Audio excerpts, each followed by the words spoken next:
Howdy folks, Al Crex here, and welcome to episode 74 from Thoughts from the Inner Sphere. And today we're going to be talking about the 20-ton Starlight mech, the Thorn. Not a bad little bugger. It gets the job done. I like it. I've used it on numerous occasions when we're playing the game. Now let's just delve into the Thorn. Now the Thorn is 20 tons. It is a 690. Does not have any jump jets. It's not a bad little guy. It gets around pretty quickly. Carries around 10 heat sinks. It has 64 points of armor and carries a LRM-5 in the right arm, 2 medium lasers, 1 in the head and 1 in the left arm. So firepower wise, it's pretty standard when it comes to what you'd find on a light mech. Now, the primary use of this mech is scouting, and it does the job pretty good. It's not the fastest of the scouts, but it's not the slow. As a 6.9, it's not going to be breaking any land speed records, but if you're using this mech in a way of going from different types of cover, trying to hide it, and you're just using it as purely a scout to find the enemy and then be the eyes and ears as a scout should be for the follow-on heavier forces, yeah, it does the job pretty decently. If it gets into a circumstance where it has to take on some other light mechs, it does have a couple medium lasers for up close and personal. Now, the only thing that could be said that I don't like about it is the fact that obviously it doesn't have any jump jets, which I feel that most, if you're going to run the a mech as purely a scout, then yeah, I'd rather have some jump jets on it. But the way the design is, I don't know where you're going to get them other than downsizing something and cannibalizing, and well, that's just not going to happen with this mech. So pretty much how I use it is I like to, like I said many times, is look at the terrain that you have on the table, however you're going to fight the battle, and I look out ahead and see where I want to put this thing and try to get there as quick as possible, and just be looking. It's like, all right, if I can move this hex or this piece of open terrain or something, and use it for kind of denying or getting eyes on. And the wonderful thing about this mech that it does have, yeah, it's only an LRM-5, but an LRM-5 can do all kinds of wonderful things, be it shooting at vehicles, shooting at infantry, or just plain harassing a medium, heavy, or assault mech. Yeah, it's only going to average probably 3 points of damage, but hey, occasionally it gets to 5. Sometimes it's a little lower, but on average you're going to have 3 points damage.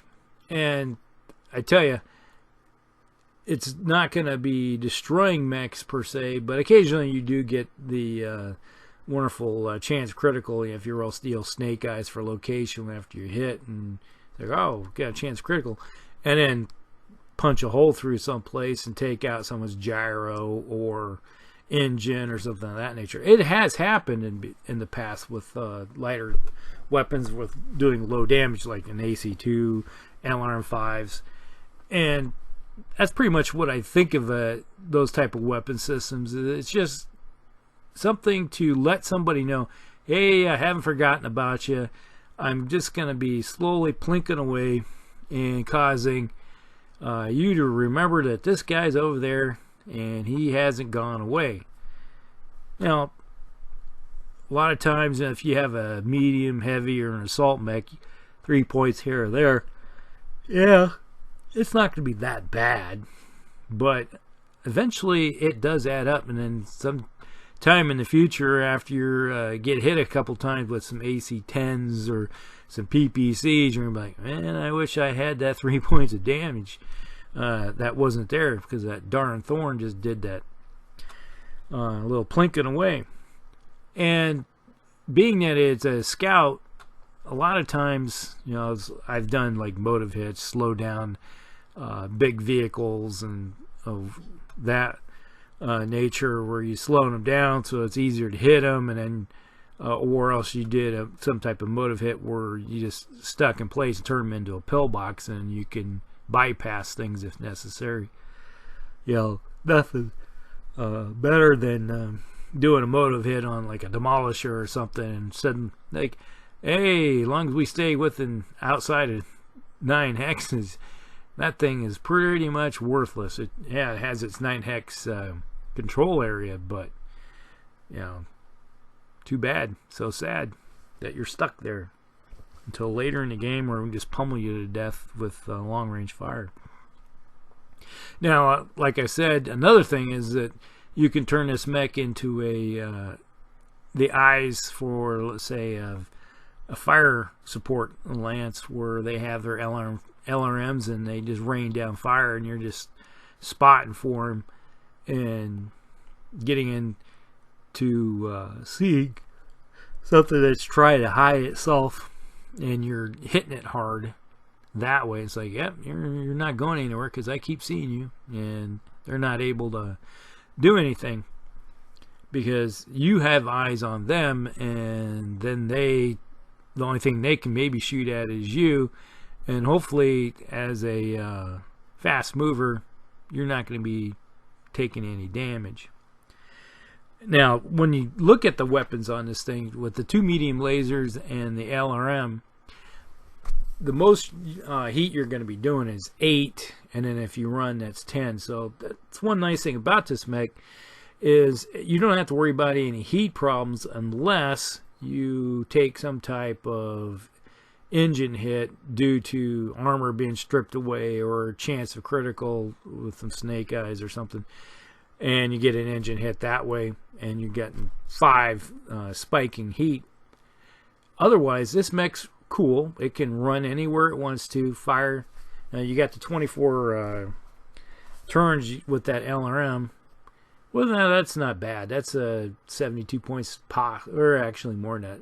Probably average 72 that you're going to be dealing out with it if you hit every single time. If you hit, you know, yeah, it's not going to be bad. If you just keep pummeling away on some type of medium mech, eventually 72 points of damage is going to hurt them. You know, but now, like I said, with this mech, when you get in closer, you do have those medium lasers, little 5-point shots that you can do. And if you do get within the minimum range of something, there's been many times with this mech, it's like, all right, I'm going to give you the primary target, the 2 medium lasers, and somebody that's farther out is going to get the closest target's going to get the medium lasers, and a farther target's with a secondary is going to get the LRM, one place or another, because you're not worrying about the heat problems with this thing. So you might as well just be firing away and trying to do as much damage as you can with this thing. And I find that later in the games with this mech, that with the speed that it does have, it is getting in behind and start shooting mechs from the flanks or in the rear.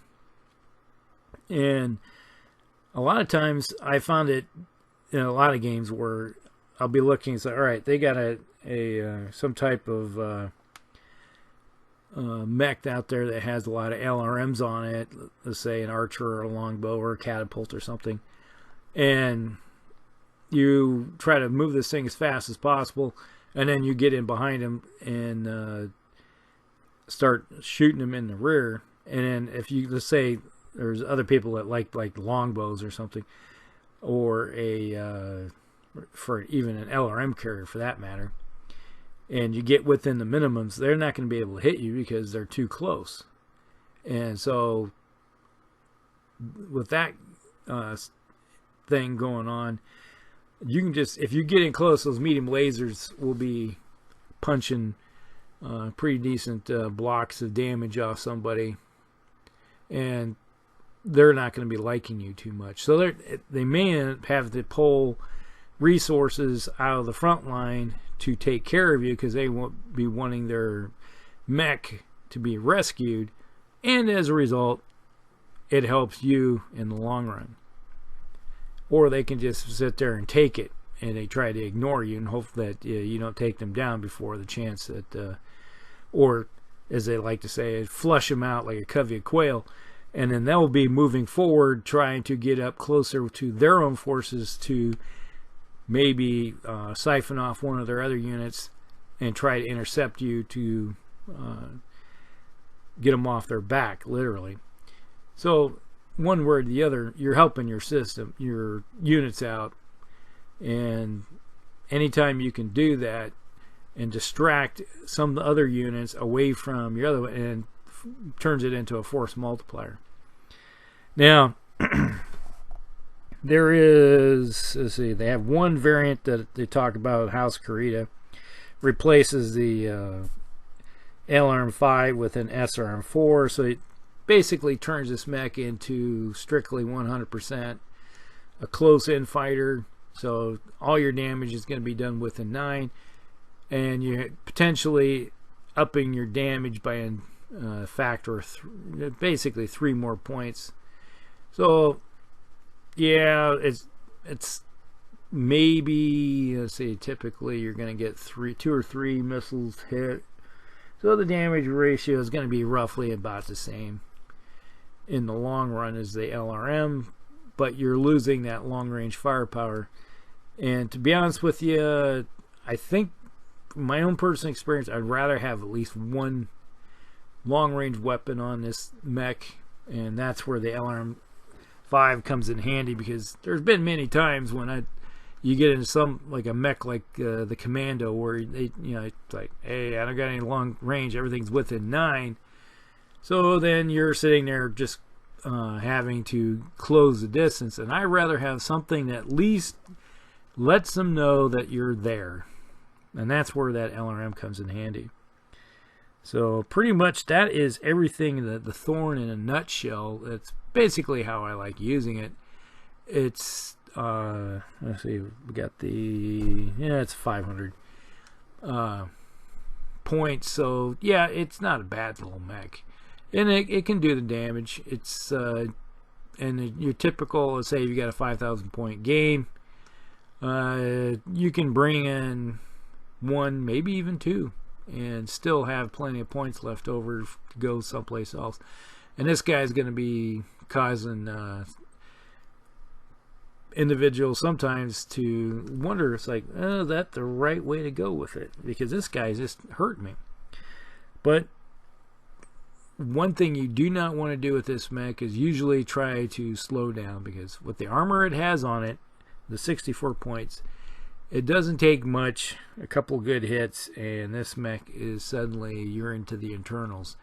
So to its benefit, the thing that helps is, like I've always said, speed keeps you alive and speed kills your enemy, because if you're not able to keep your speed up, obviously they're going to hit you, and then when you get hit, you start hurting, and when you start hurting, you even slow down possibly, or get taken out in 1 shot or 2. Nothing worse than that. So, alright, that's everything I got to say about the Thorn. If you have any uses, have you ever used it in any games, like in the Star League game or even Successor Wars, because there's still a few of those buggers around. I find them every once in a while, and there's nothing really high tech about them. There is no lost tech on them, so they still can be produced and be used. So if you got anything that you want to say about them, put it down below, like and subscribe, and we'll talk with you later. Elkrix out.